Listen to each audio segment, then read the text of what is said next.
Hey guys, so I got this '05 Silverado. I just did brakes on it. It had a locked up caliper, so we put front calipers, hoses on, pads, rotors.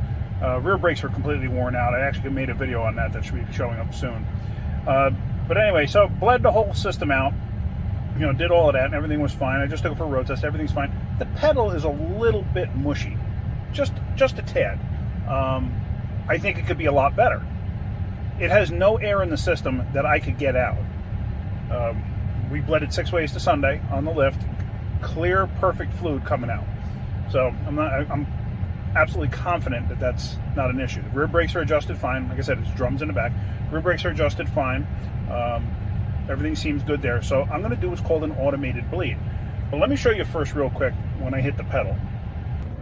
So there's the pedal. And it may not seem like a lot, but when you're driving, that's a lot. And I believe it could be better than that. But in order to do an automated bleed, you need a scanner.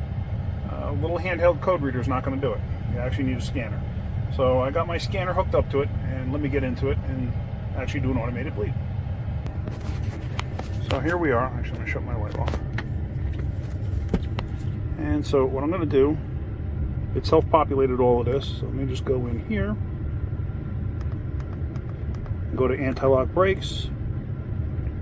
Now the first thing you want to do is you want to check for codes, because if there's any codes in the system, it won't let you do it. Okay, no codes there. Alright, so we're going to clear that. Middle speed sensor circuit. The brakes themselves work fine. It's got no ABS issues. The light's not on. We're going to clear the codes.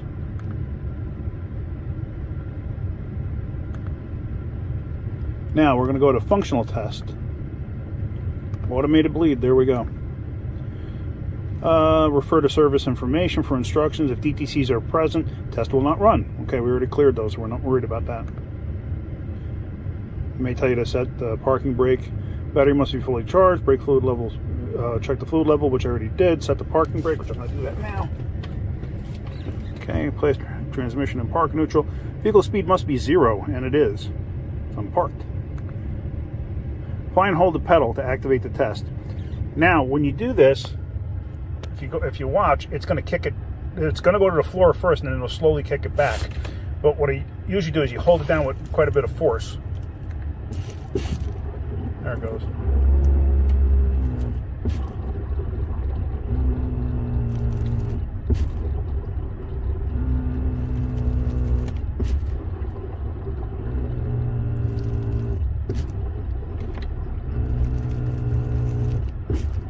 Wow, I think we have a master cylinder problem. Check that out. It's sucking brake fluid into the booster. All right. That's interesting. All right. Yep, it just flooded the engine with brake fluid. Okay. So we're gonna have to fix that. That's a bad master cylinder and possibly a bad booster too. So let's go put a master on this thing. Alright, so I don't know if you could see that, but that smoke right there, that is brake fluid. You could smell it. And actually, I just realized, yeah, that's brake fluid. That's brake fluid in there. So what happened? What actually happened? Well, let me explain it. The master's leaking into the booster. It's a vacuum booster. So when I went to go do the automated bleed, the fact that the pedal goes almost to the floor, the side of the booster that is up against the master, the suction side, that's filled with fluid. So now that the diaphragm got collapsed even more, the fluid level probably went up to the vacuum hose and it sucked it through into the motor. And I don't know if you could hear it. If you listen to the video, you can actually hear like a gurgling, a chuggling sound. And that's the fluid basically just regurgitating inside there. And it gets sucked up into, you know, like a straw, like when you're trying to suck a soda up and you go, it's kind of like doing the same thing. So, yeah, I bet you the tops of the pistons are clean now. But anyway, yeah, so we got to get a booster and a master. Unfortunately, nobody has the master for this. I won't see it until tomorrow, and I'm not even going to be here tomorrow. So I'm not going to be able to do this till Friday. going off the RPO production codes, nobody has the master for this vehicle, at least in stock for today, but they'll have it tomorrow, which means I'll do it on Friday. But anyway, when I go to do that, when I get the booster off, I'll probably dump it and you'll see all the brake fluid pouring out of it. But you know, that kind of brake fluid in there, that's not good. So it'll ruin the booster over a period of time. But anyway, but that wasn't the original problem. The original problem was the locking up caliper and a completely worn out rear brakes. And considering it's got 200 and something thousand miles on it, we just went and did everything, because I wouldn't just do one caliper, one hose on one side, especially when the other side's original. So anyway, that's it.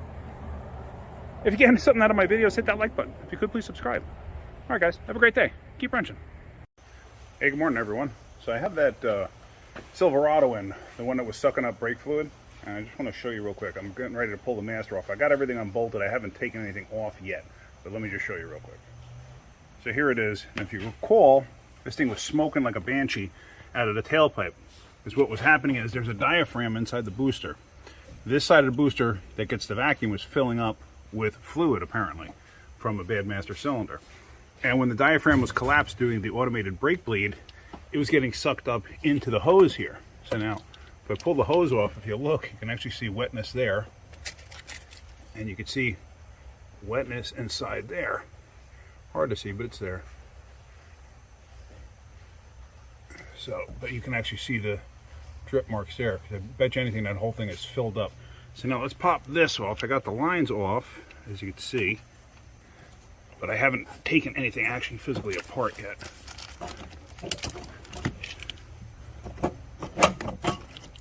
So there, the booster's out. And oh yeah, if you look down inside there, it's full of fluid. You see that? It's a reservoir of fluid in there. See it? So yeah, when a diaphragm collapsed, it got up to that level and was actually getting sucked through. So obviously, the only way that happens is, dun dun dun, with a bad master cylinder. Now here's the weird thing. On the road, pedal felt fine. Pedal felt absolutely fine, no issues. So had I not done the automated bleed, I would have never known about it. Because like I said, you said at the traffic light or whatever, pedal was not creeping. So let me get this booster off, and then let's dump out and see how much is actually in this thing. Because obviously it's full. It's just weird that the customer or somebody's obviously been adding fluid, just never said that they've been adding fluid. So, all right, let's go that route. Let's get this off and let's dump it. All right, so here we go. I just got it pulled off of there. If you've never taken a booster off, it's basically just 4 studs and then the brake rod that goes to the brake pedal with the brake light switch. It's really not a big deal. So let's walk this thing over, and as you could see the fluid level in there. I mean, it's amazing that this thing has this much fluid. It's the worst I've ever seen. I've never seen one this bad before. Now let's walk this over here. I'm not going to measure it, but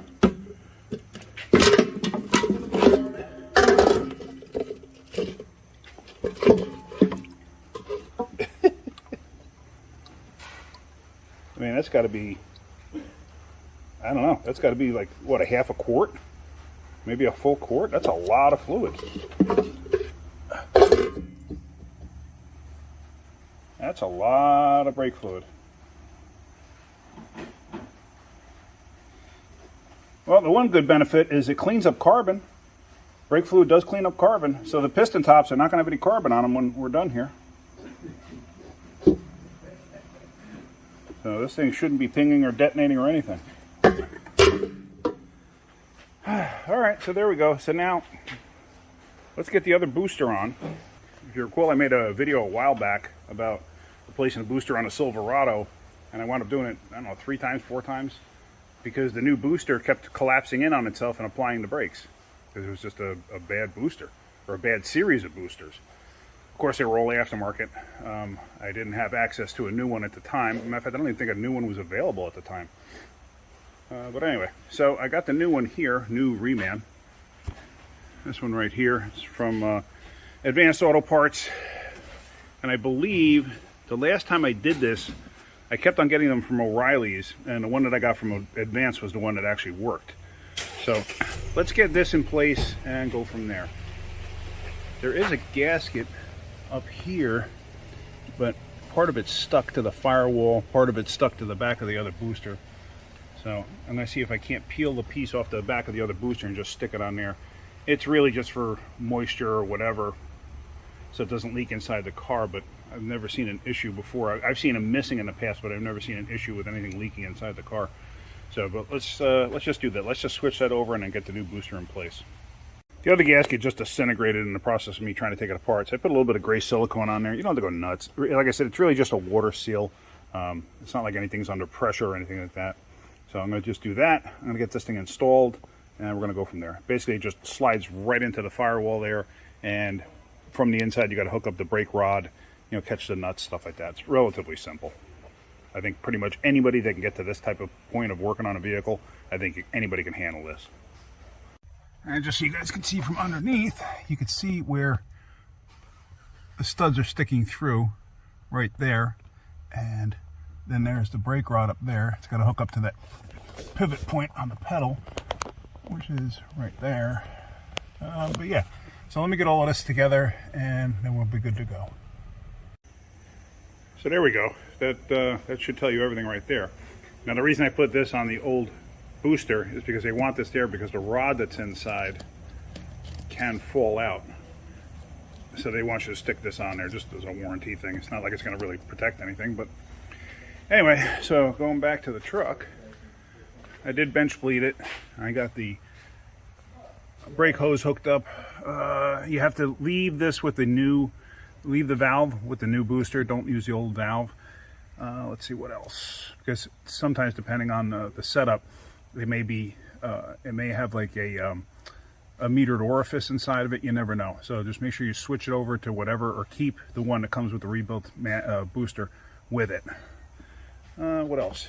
At the back of the Master, there's a seal, because depending on the type of booster, some of them you don't need a seal because it's self-sealed on the inside. This one is not. This one is sealed at the Master. So just make sure you put the seal in there. So this is already bench bled, so I'm going to stick this on there, bolt it up, just do a quick one-time bleed on the vehicle, and then road test it. All right, so let's try this again. Everything's together, it's bench bled, it's bled on the truck. So now we're going to do the automated bleed again. I can still see some smoke coming out the tailpipe, but it's going to be a little bit because I'm sure it's in the cats, I'm sure it's in the regular muffler and that, and it's going to burn out over time. Let me just see.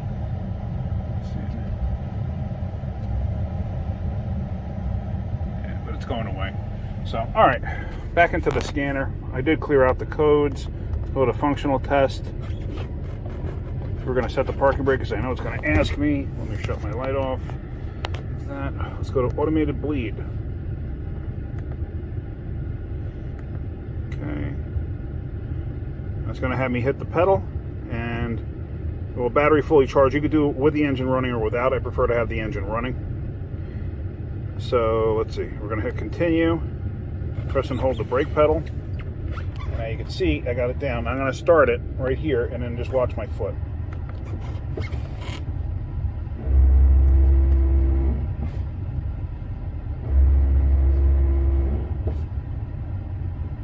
Basically, it's shuttling all the valves in the ABS unit, and it'll actually push air up in through the master cylinder.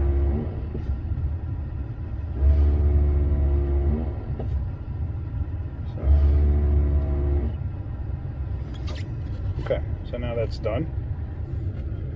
Test complete.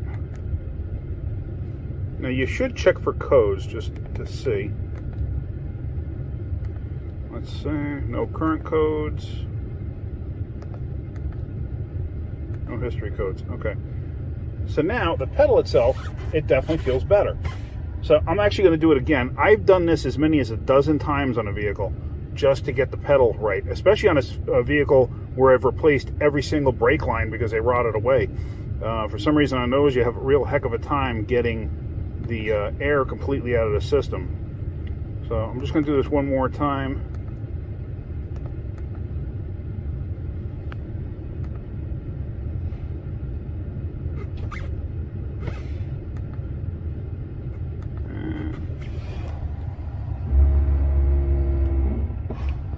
I like to hold a lot of pressure on the pedal. It doesn't tell you have to. Just I found over the years that it does help.